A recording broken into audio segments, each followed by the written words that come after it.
At ngayon guys, pag-usapan natin ang sistema ng pagsamba na ayaw ng Diyos. Yun yung topic natin ngayon guys. Kung tingnan mo yung verse guys, ang paggawa pa lang ng imahe, kasalanan na. Paano pa ka guys, if niluluhuran mo na, hinahalik-halikan mo na, pinoprocession mo na, di ba? Paano na? Di ba? Sa paggawa pa lang kasalanan na, kasi sabi ni Lord, huwag kayong gumawa, di ba? Huwag kayong gumawa. It means ayaw talaga. Huwag nating ipilit kasi huwag na nga eh. Di ba? Sinabi na nga ni Lord na huwag, pero ano yung mga tricky question nila guys? Yung tricky question nila is ganito. Pagka gumawa ba ng larawan, Diyos-Diyosan na agad. Oh, di ba? Yun yung mga tricky question nila. Pagka gumawa ba ng larawan, Diyos-Diyosan na agad. O, di ba? Mga tricky question nila para maipalusot nila yung sistema nila. Hindi naman yun ang punto, guys. Ang punto, guys, is that, ang sabi ni Lord, huwag kayong gumawa ng inanyo ang larawan. Ano bang inanyo ang larawan na ayaw ng Diyos na gawa natin? Siyempre, isa na ron, guys, yung larawan niya. Isa na ron, guys, yung imahe niya, yung rebulto niya, di ba? Isa na ron sa mga bawal, sa mga bagay na ayaw ng Diyos. Pero ang mga tricky question na ginagawa ng mga faith defenders, guys, ito, sasabihin nila, tatanungin nila kayo na, pagka gumawa ka ba ng larawan, Diyos-Diyosan na, o, di ba? So, para bang tama, pero mali, di ba? So, yun yung mga tricky question nila kasi, ipinipilit nila, ayaw nilang tanggapin sa kanilang sarili, sa kanilang isipan, sa kanilang puso na ang paggawa at saka ang pagsamba sa mga rebulto sa Diyos sa pamamagitan ng imahe rebulto ay ipinagbawal ng Diyos. Ayaw man nilang tanggapin guys, kaya ipinipilit nila. Gumagawa sila ng mga tricky question in order na mapalapit sa kanila yung question na yun, di ba? Para sa paningin nila, sa paningin ng mga tao, magiging parang tama sila. Pero klarong-klaro guys sa verse na mali sila. Di ba? So ito pa guys, ito pa yung verse natin guys na patotoo na talagang ayaw ng Lord ng sistema ng pagsamba sa pamagitan ng mga larawan o rebulto guys. Sana maintindihan natin guys. Sana ma-accept natin sa ating sarili na yung kaugalian na mana natin sa ating mga ninuno, no? Sa mga Kastila, no? Kasi sila man yung nagdala ng religion dito sa Pilipinas. Ay isa talagang maling katuruan guys. Kaya nga sabi ng Bible, if you know the truth will set you free. Ito kasi yun guys, ito yung mga verses natin na magiging isa sa mga aral natin guys. Dito sa Acts 17 verse 29. Ito guys Acts 17 verse 29. Kung may mga Bible kayo diyan guys, basahin nyo sa inyong mga Bible diyan sa Acts 17 verse 29. Ano bang sinasabi riyan guys? Ito guys. Dahil mga anak tayo ng Diyos, huwag nating isipin na ang Diyos ay parang larawan ng ginto. O, di ba? Tanso o bato na inukit sa pamamagitan ng kamay ng tao. O, klaro ba ito guys? Ulitin natin guys Acts 17 verse 29. Ito yung nakasabi. Dahil mga anak tayo ng Diyos, huwag nating isipin na ang Diyos ay parang larawan ng ginto, tanso, bato, na inukit. Oh, di ba guys? Klarong-klaro, na inukit. Inukit, di ba yung mga rebulto guys, yung mga imahe na ating nakaugalian, di ba? Inukit. Inukit sa pamamagitan ng kamay ng tao. Klarong-klaro guys yung verse natin. Klarong-klaro guys yung verse natin. Kaya nga ayaw ng Diyos, kahit ipilit man natin guys, ang katotohanan ay mananatiling katotohanan. Huwag nating ipilit ang ipinagbawal ng Diyos kasi ang bawal ay bawal, huwag nating ipilit. Sabi rito guys, di ba? Huwag nating isipin na ang Diyos ay parang larawan ng ginto o tanso o bato na inukit sa pamamagitan ng kamay ng tao, di ba? Yung mga larawan na yan, yung mga imahe na yan, yung mga rebulto na yan, inukit sa pamamagitan ng kamay ng tao na parang ginto, may tanso, may bato, di ba? May mumurahin, merong mahal ang presyo, di ba? Kasi binibenta nila, di ba? Ginagawa nilang negosyo, di ba? Ito ang katotohanan, guys. Sana maintindihan natin, guys. Sana ma-accept natin sa ating sarili na yung kaugalian na pagsamba na nakasanayan natin ay isa yung malaking maling katuruan, guys, na namana natin. Kaya nga sabi ni Lord, if you know the truth will set you free. This is the truth, guys. The Bible says, 'di ba? Huwag daw nating isipin na ang Diyos ay parang larawan ng ginto. So, ayaw nga ni Lord ng pagsamba, ng sistemang pagsamba sa pamamagitan ng larawan ng ginto, tanso o bato na inukit sa pamamagitan ng kamay ng tao. Ayaw nga niya, 'di ba? So pag ayaw ni Lord, guys, ayaw. Pag bawal, ipinagbawal nga niya eh. Bakit niya pinagbawal, guys? Because He is a jealous God. Our God is a jealous God.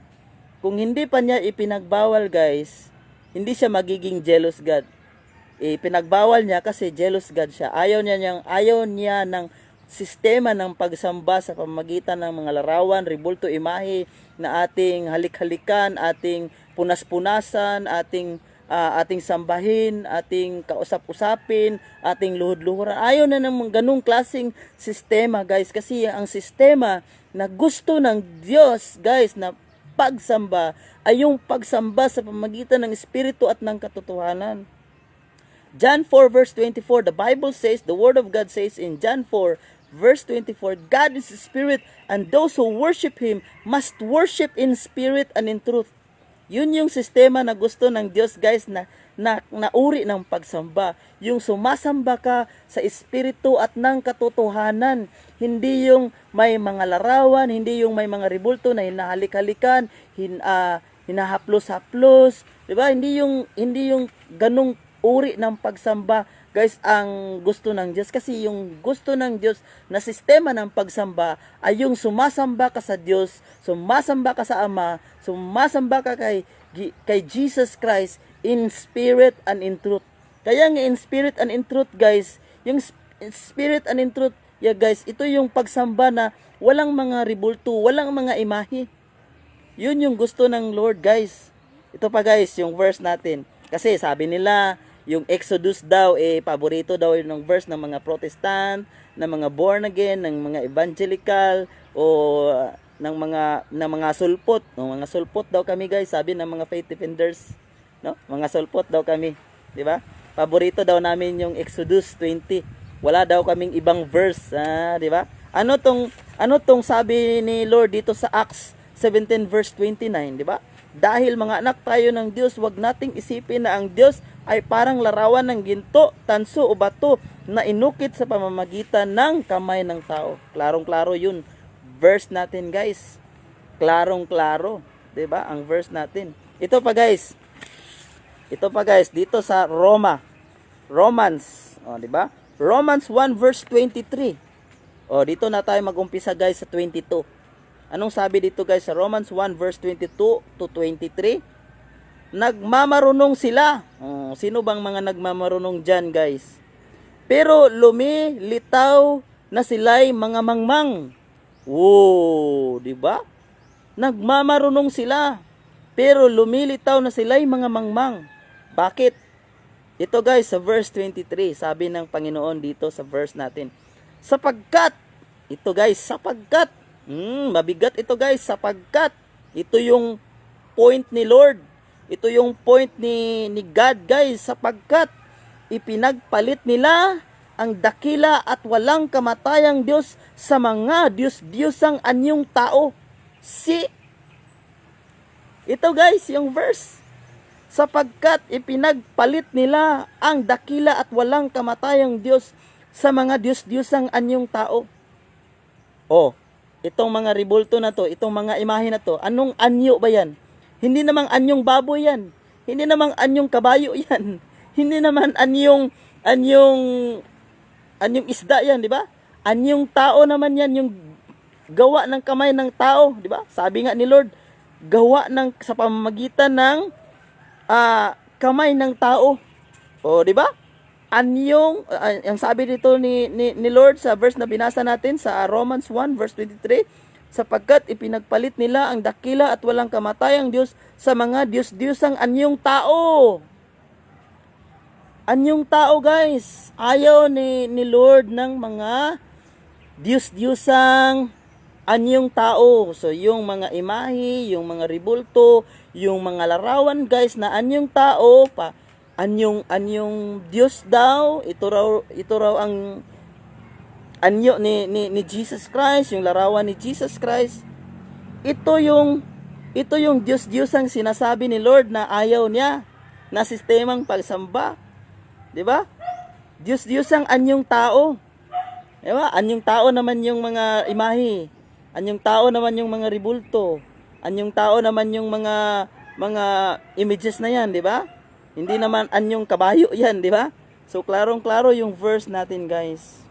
So kung ang ating isipan at ang ating puso, guys, ay handang tanggapin ang katotohanan, hindi mahirap intindihin ang verse na binasa natin. Kung ang ating isipan at puso ay handang makinig sa salita ng Diyos, yung verse na binasa natin, guys, ay hindi mahirap intindihin. Kung gusto nating sumamba sa Diyos, guys, sumamba tayo sa Espiritu at ng katotohanan.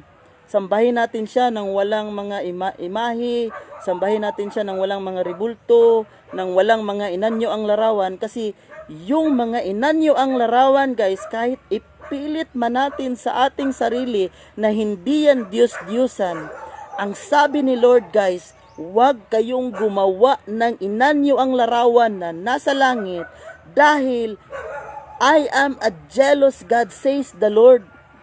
Yun yung point natin, guys. Kahit ipilit man natin sa ating sarili na hindi yan Diyos-Diyosan, no? Hindi yan Diyos-Diyosan. Isabi ni Lord, huwag kayong gumawa. Huwag kayong gumawa. It means, huwag. Ayaw talaga. Kahit anumang pilit, sabi ni Lord, huwag kayong gumawa ng inanyo ang larawan na nasa langit. So ano bang mga larawan na nasa langit? Siyempre ang Diyos, mga anghel, at ano pa bang pwedeng mga larawan na nasa langit, guys. Yun ang point ni Lord. Ayaw niya. Ipinipilit ng mga faith defenders. Pinipilit nila, 'di ba? May mga tricky questions pa sila na gumagawa sila ng mga tricky questions in order na mapalapit sa kanila yung parang tama pero mali naman. So ito, guys, sa binasa natin, klarong-klaro, guys, sa binasa natin ng mga verses, klarong-klaro, guys, na ang sistema ng pagsamba na ayaw ng Diyos, yung sistema na sambahin natin siya sa pamamagitan ng larawan, ribulto, imahe, ayaw na ng mga ganun, guys. Ayaw niya ng mga ganung uri ng sistema ng pagsamba. Ito pa, guys, may na-post na video si Father sino bang father na yun? Si Father Git Gano ba yun, guys? Hindi ko yung niya, pangalan niya. Father Git Gano yata yun, guys, kung di ako nagkakamali. May na-post sa videos niya, guys, na ito raw mga images, mga ribulto ay sinasakyan daw ng mga devil spirit. O, di ba? Klarong-klaro, guys, mismo sa kanyang bibig narinig ko yung videos niya na sabi ni Father Gitgano na yung mga imahe, mga ribulto na yan sinasakyan ng mga devil spirit, no? Sinasakyan ng mga devil spirit, kaya minsan may parang parang nakikita tayong mga himala kasi sinasakyan ng devil spirit. Kasi ang gusto talaga ni devil guys is to deceive us. O deceive us, linlangin tayo. Paano tayo niya linlangin? Gumagawa siya ng mga milagro. Sometimes gumagawa siya ng mga milagro na parang sa Diyos sa ating pananaw. Pero kung may Bible tayo guys, may Word of God tayo guys, malalaman natin kung sa Diyos ba o hindi yung mga milagro na yan. So, mismo sa videos ni Father guys, inamin niya. Father Gitgano, inamin niya na yung mga imahe na yan, yung mga rebulto na yan, ay sinasakyan ng devil. O, di ba? Sinasakyan ng devil. O, kaya minsan may mga milagro na parang wow, na-amaze tayo kasi sa isipan natin, pananampalataya natin parang milagro ng Diyos, pero ang totoo guys, it is a deceiving spirit that comes from the devil. Because the devil, guys, his plan is to deceive us, to destroy us, to kill us, to deceive us. Yun yung power ng Satan guys, to deceive us. So, kaya nga importante guys yung word ni Lord. Alam natin yung word ni Lord. Because the Bible says, if you know the truth will set you free. Guys, klarong-klaro sa mga verse natin, na-explain natin guys, yung sistema ng pagsamba na ayaw ng Diyos. Yung sistema na sumasamba tayo sa Kanya sa pamamagitan ng mga larawan, imahe. Ayaw na ayaw talaga ng Diyos na ganyang klaseng sistema guys na pagsamba, because our God is a jealous God. Hindi nyo mapagkakaila mga faith defenders, hindi nyo mapagkakaila na ang ating Diyos, our God is a jealous God. Kaya yung mga sistema na yan na pagsamba, ayaw na ayaw talaga, galit na galit si Lord ng ganyang uri ng mga pagsamba guys, kasi ayaw niya ng pagsamba, ayaw niyang sinasamba siya sa pamamagitan ng imahe ng rebulto. Ayaw ni Lord guys na sinasamba si Lord na humahawak tayo ng rebulto, hinihimas-himas natin yung rebulto, hinahalik-halikan na yung mga rebulto na yan. Ayaw ni Lord ng mga ganyang klase o uri ng pagsamba guys, because our God is a jealous God. So sana guys, maintindihan natin ang katotohanan guys. Sana ma-accept natin sa ating puso guys ang katotohanan na yung sistema na nakaugalian natin ay isang malaking hindi totoong ano ba yung tawag diyan guys, yung sistemang nakaugalian natin ay hindi siya biblical, no? Kaya guys, sana maintindihan nyo ito. Palagi akong nagpi-preach, palagi akong nag-share sa mga ganitong klaseng mga video, kasi in this way guys, ma-spread ko yung gospel, ma-spread ko yung good news, ma-spread ko yung katotohanan sa mga gustong makinig, sa mga gustong sa mga naghahanap ng katotohanan guys, patungkol sa kung ano ba talaga ang uri ng pagsamba na gusto ng Diyos guys. So I hope and I pray na sana ikaw na nakakita ng video na to, malaman mo yung katotohanan at saka ma-accept mo yung katotohanan guys.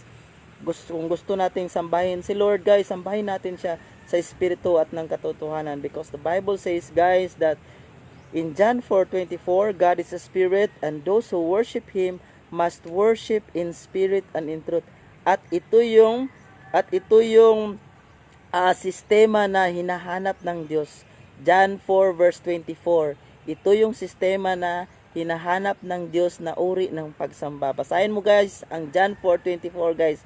Makikita mo riyan guys na ito yung sistema ng pagsamba na gusto at hinahanap ng Diyos. So, God bless you guys and seek the truth. And if you seek the truth guys, if you know the truth will set you free. Good morning. Have a great day.